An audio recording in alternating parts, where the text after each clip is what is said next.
For more, we want to go ahead and bring in, we were once joined by Nile Stanage. He's a White House columnist with The Hill. Hey there, Niall. Hi, Kelsey. How are you doing? Thanks for joining us. So, as mentioned, the Vice President is the first woman to ever give the commencement address at West Point. What is the significance of that honor, both historically and personally, for Kamala Harris? Historically, it is clearly a big moment, Kelsey. I mean, the Vice President there was talking about changes in the world, and I guess she was referring to threatening changes in terms of, geopolitics. But the world has changed for the better in terms of gender equality. And one of those ways is the first female Vice President delivering the first commencement speech at West Point. In terms of her role, I mean, obviously it does put her in a very elevated, honoured position. I guess you could say it's maybe a presidential type setting, but I don't think it affects her political fortunes overly much. It's just a big and honourable moment.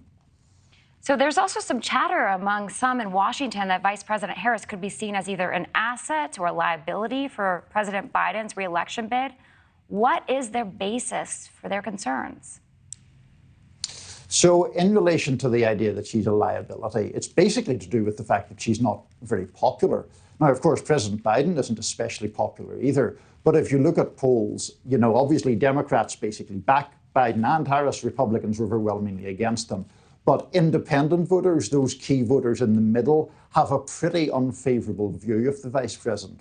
There's a poll out just this week from The Economist and YouGov, and it noted that those independent voters broke against her by 20 percentage points. So that's where the difficulty lies for Vice President Harris. Having said that, Kelsey, I don't think it's realistic to imagine that President Biden would somehow throw her off the ticket and run with someone else. I just don't think that's a politically viable option. We're, of course, going to be watching. So shifting gears a little bit here, moving to the Republican side of the 2024 race, Governor DeSantis taking shots, of course, at former President Trump.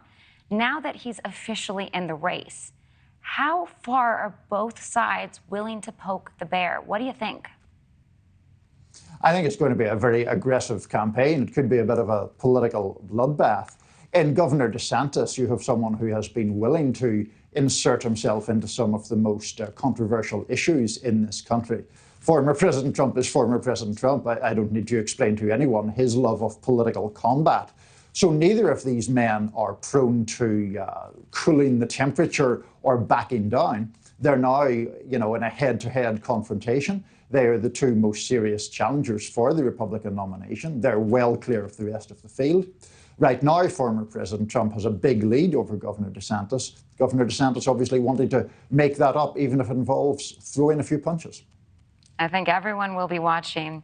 Okay, so now moving to Texas. The Republican-led House voted tonight to impeach Republican Attorney General Ken Paxton. That means he's automatically suspended from office because the House vote. What are the chances that the GOP-led Texas Senate ultimately votes him out?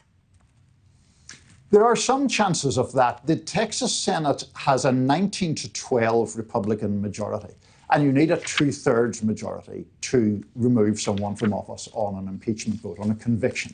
Now, in the House, Republicans overwhelmingly joined Democrats in backing these articles of impeachment. The overall vote was 121-23. Among Republican members of the House, 60 Republicans voted to impeach Paxton against the 23 who opposed that measure. So if that kind of split was reflected in the Senate, he'd be out.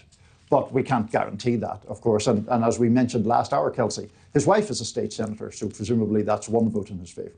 Okay, Niall, thank you. Thanks for speaking with us again. Thank you for watching. Go to newsnationnow.com to find News Nation on your television provider. And don't forget to click the red subscribe button below to get more of News Nation's fact-driven, unbiased coverage.